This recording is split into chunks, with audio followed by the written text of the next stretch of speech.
ជំរាបសួរបងប្អូនអរគ្នាជួបគ្នាសាជាថ្មីថ្ងៃនេះខ្ញុំសូមលើកយកនៅមេរៀនភាសាអង់គ្លេសមួយទៀតយកមកបង្ហាញដល់បងប្អូនគឺមេរៀនថ្ងៃនេះគឺពិសេសមែនទែនគឺយើងនិយាយពី must ហើយនឹង have to បាទ must ហើយនឹង have to អញ្ចឹងខ្ញុំគិតថាបងប្អូនធ្លាប់បានស្គាល់ធ្លាប់បានប្រើប្រាស់ហើយ must ហើយនឹង have to នេះគឺយើងត្រូវការប្រើប្រាស់ច្រើនមែនទែនក៏ប៉ុន្តែនៅមានចំណុចដែលយើងមិនទាន់បែងចែកដាច់រវាង must ហើយនឹង have to ថាតើយើងគួរតែប្រើ must ឬក៏ have to បាទដូច្នេះដើម្បីឲ្យជ្រួតជ្រាបកាន់តែច្បាស់ដឹងថាការប្រើប្រាស់វាខុសគ្នាពីណាបងប្អូនសិក្សាជាមួយខ្ញុំតាំងពីដើមរហូតដល់ចប់នៅក្នុងវីដេអូនេះបងប្អូននឹងភ្លឺភ្នែកហើយនឹងប្រើប្រាស់ដោយមានទំនុកចិត្តបាទសូមបញ្ជាក់បងប្អូនថា must និង have to យើងប្រើថាត្រូវតែដូចគ្នាបាទត្រូវតែដូចគ្នាអូខេអញ្ចឹងមុននឹងចាប់ផ្ដើមចូលទៅក្នុងមេរៀនដែលខ្ញុំនឹងលើកយកមកបញ្ចូលបងប្អូនសូមបងប្អូនដែលមិនទាន់ subscribe channel របស់ខ្ញុំចុចប៊ូតុង subscribe ដាក់រូបកណ្ដឹងដើម្បីទទួលបានដំណឹងរាល់ពេលដែលខ្ញុំ upload វីដេអូមេរៀនថ្មីជាបន្តបាទអញ្ចឹងកុំឲ្យខាតពេលយូរយើងចាប់ផ្ដើមចូលទៅក្នុងមេរៀនតែម្ដងបាទតើ must និង have to ខុសគ្នារបៀបណាអូខេខ្ញុំសូមបង្ហាញការប្រើប្រាស់ must និង have to រួមគ្នាតែម្ដងគឺ must and have to are used to express I have to put the word express I will write it here សូមអធិស្ឋានបងប្អូនដោយសារ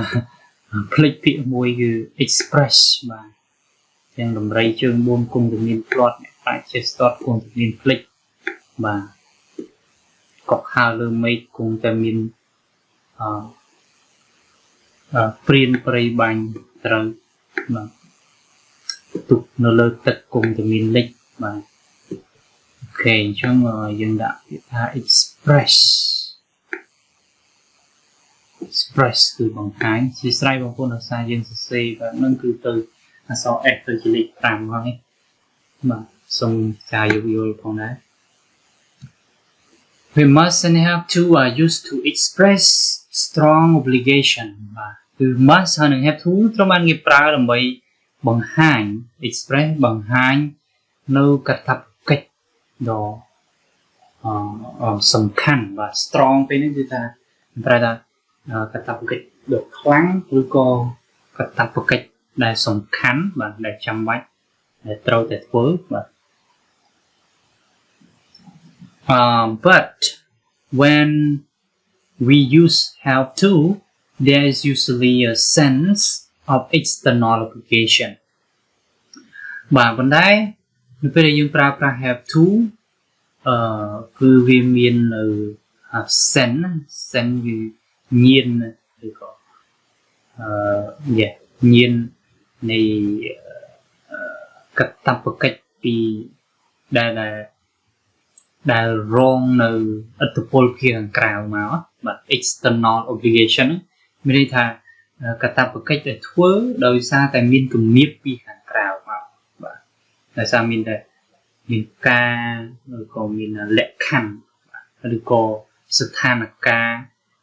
លៈទេសៈពីខាងក្រៅមកជំរុញឲ្យយើងធ្វើវាអញ្ចឹងវាអត់មានន័យខុសគ្នាច្រើនប្រហែលនេះរវាង must និង have to គឺយើងប្រើដើម្បីបង្ហាញពី strong obligation ដូចគ្នាគាត់ថា have to គឺភាគច្រើនគឺទទួលរងឥទ្ធិពលខាងក្រៅមកតែយើងត្រូវធ្វើដោយសារតែអញ្ចឹងអូខេទីទៀតបងប្អូននឹងយល់កាន់តែច្បាស់ខ្ញុំបង្ហាញទីហោបាទ Student must wear uniformសិស្សត្រូវតែពាក់សម្លៀកបំពាក់បាទអញ្ចឹងវាសិស្សសាលានៅសាលាគេមានបទជាផ្ទៃក្នុងគេអញ្ចឹងគាត់ដែលជាសិស្សហ្នឹងគឺត្រូវតែធ្វើតាម follow ទៅតាម guideline ទៅតាម rule របស់គេបាទអញ្ចឹងគាត់ត្រូវតែពាក់ uniform អញ្ចឹងវាជា obligation របស់គាត់ហើយជាកាតព្វកិច្ចរបស់គាត់ហើយជាសិស្សគាត់ត្រូវតែពាក់នៅឯកសណ្ឋាន uniform You must stop when the traffic light turn red បាទអញ្ចឹងដល់អ្នកត្រូវតែឈប់បាទត្រូវតែឈប់នៅពេលដែលភ្លើងចរាចរណ៍ហ្នឹងគឺវាដូរទៅជាពណ៌ក្រហមនៅពេលដែលភ្លើងចរាចរណ៍ពណ៌ក្រហមគឺអ្នកត្រូវតែឈប់ហ្នឹងជាកាតព្វកិច្ចច្បាប់បាទគឺជាច្បាប់បើយើងប្រើ must ភាគច្រើនគឺយើងនិយាយពីច្បាប់ពី rule ពី law បាទ law ដែលបានកំណត់មកបាទអញ្ចឹងយើងត្រូវតែធ្វើតាម follow ទៅតាមក្នុងករណីដែលយើង break the rule គឺយើងនឹងជួបទទួលរងនៅpunishment នៃផ្សេងបាទដាក់ទណ្ឌកម្មឬក៏ការចាប់ទោសឧបមាផ្សេងបាទអញ្ចឹងយើងប្រើ must click មើល have to វិញ I have to write an email to my boss បាទនេះក៏ជា strong obligation ដែរក្នុងនាមជាយើងជាអ្នកធ្វើការបាទជាអ្នកកូនចៅវាគឺយើងមានកាតព្វកិច្ចបាទមានការងារមានភារកិច្ចដែលត្រូវធ្វើគឺយើងត្រូវតែសរសេរ email ទៅ boss របស់យើងបាទគេថាគាត់កំណត់ថាក្នុងថ្ងៃទៅសរសេរ email ទៅគាត់ម្ដងឬក៏មានបញ្ហាអីទៅសរសេរ email ទៅគាត់ជានៅពេលដែលមានការបញ្ហាមកគឺយើងត្រូវតែសរសេរបាទយើងត្រូវតែសរសេរ email ទៅកាន់ចៅហ្វាយរបស់យើងអញ្ចឹងកន្លែងហ្នឹងក៏ជា strong obligation ដែរគាត់ថាវាជាលក្ខណៈ external obligation ដែលថាយើងមិនមែនការមានពីចិត្តយើងថាចង់ធ្វើអាហ្នឹងទេគាត់ថាគំនាបពីថ្នាក់លើបាទថ្នាក់លើគាត់កំណត់ថាត្រូវតែឲ្យយើងសរសេរតគាត់ហ្នឹងយើងត្រូវសរសេរបាទ I have to write បាទត្រូវតែខ្ញុំត្រូវតែសរសេរ email ទៅកាន់មេឬក៏ចៅហ្វាយរបស់ខ្ញុំបាទ you have to listen to your teacher អ្នកត្រូវតែស្ដាប់គ្រូរបស់បាទអ្នកត្រូវតែស្ដាប់គ្រូរបស់ you have to listen to អូខេអញ្ចឹងយើងឃើញថាទាំង must and have to ហ្នឹងគឺបង្ហាញអំពី obligation ដូចគ្នា strong obligation បាទគាត់ខុសគ្នាបន្តិចទេគាត់ថា have to ហ្នឹងគឺគាត់ជាលក្ខណៈ external obligation ដែលជា obligation ដែលទទួលរងអំពី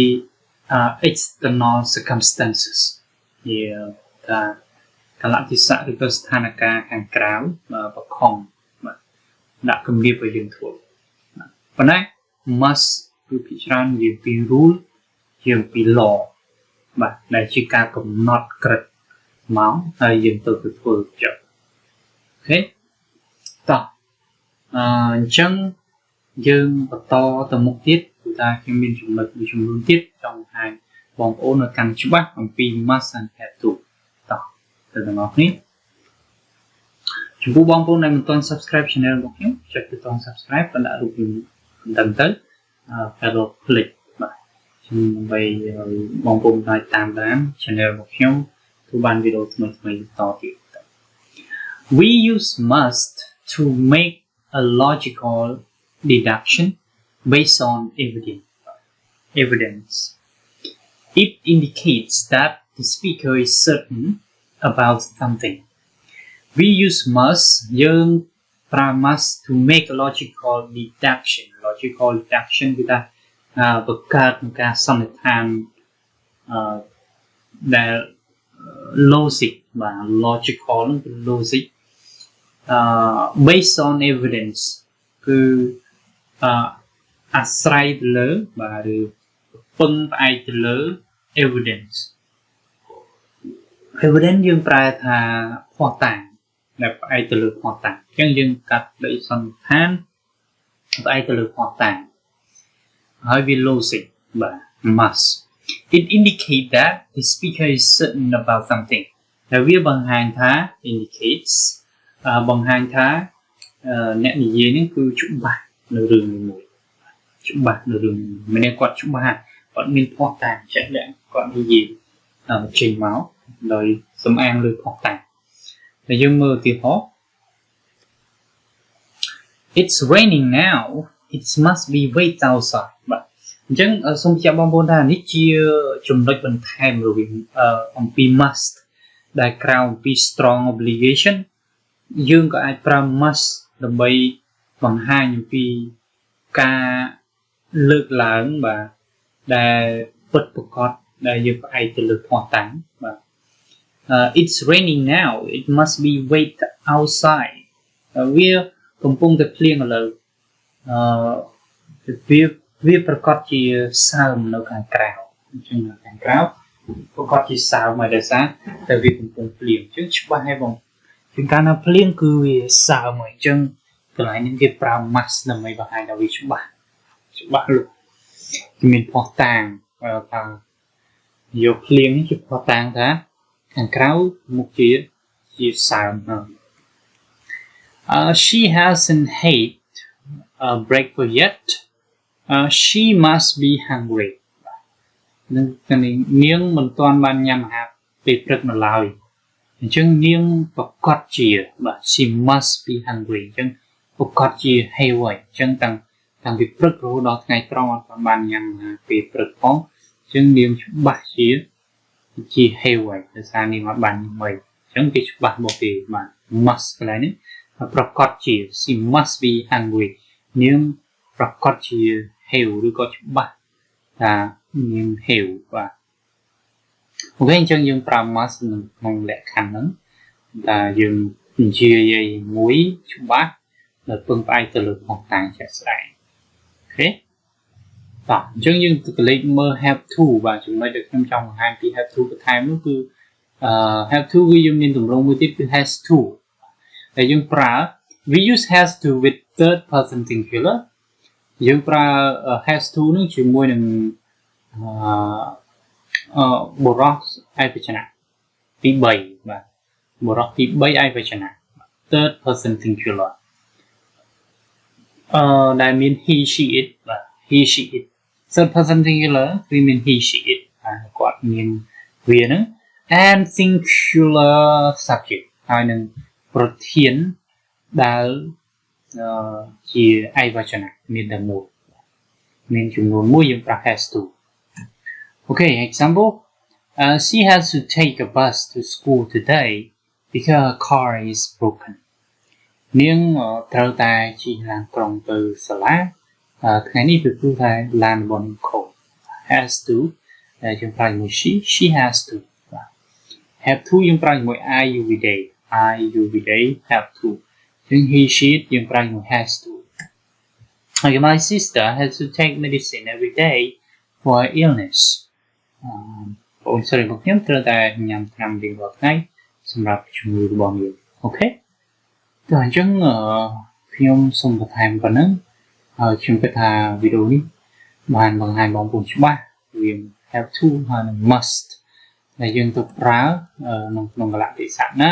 ក្នុងលក្ខខណ្ឌបែបណាដែលយើងទៅប្រើបាទជាងយើងប្រើវាដើម្បីបង្ហាញពី strong obligation ដូចគ្នាគាត់ថាhave to វាមានលក្ខណៈ external obligation ជា must គឺជាលក្ខណៈ law rule បាទដែលកំណត់ហើយ must ត្រូវបានប្រើដើម្បីបង្ហាញពីអ្វីដែលច្បាស់លាស់ដែលយើងលើកឡើងតែច្បាស់ប្រកបដោយមកជាមួយនឹងភស្តុតាងជាក់លាក់ហើយ have to ក៏មាន has to ដែរបាទជាទម្រង់ដែលប្រើជាមួយនឹង third person singular បាទអញ្ចឹងអរគុណច្រើនបងប្អូនខ្ញុំ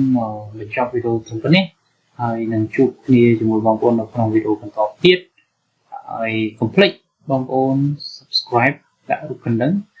like ហើយ share វីដេអូនេះកាន់បងប្អូនភ័ក្របងប្អូនមានចម្ងល់ឬក៏មានអ្វីចង់បន្ថែមមាន comment អីដែលចង់កែលម្អសូមបងប្អូនចុចនៅក្នុងកន្លោន comment ហើយសរសេរពី comment របស់បងប្អូនខ្ញុំរីករាយនឹងទទួលយកនៅមតិយោបល់អរគុណច្រើនជួបគ្នាជាបន្តក្នុងវីដេអូថ្មីជូនពរបងប្អូនសុខភាពល្អសូមជម្រាបលា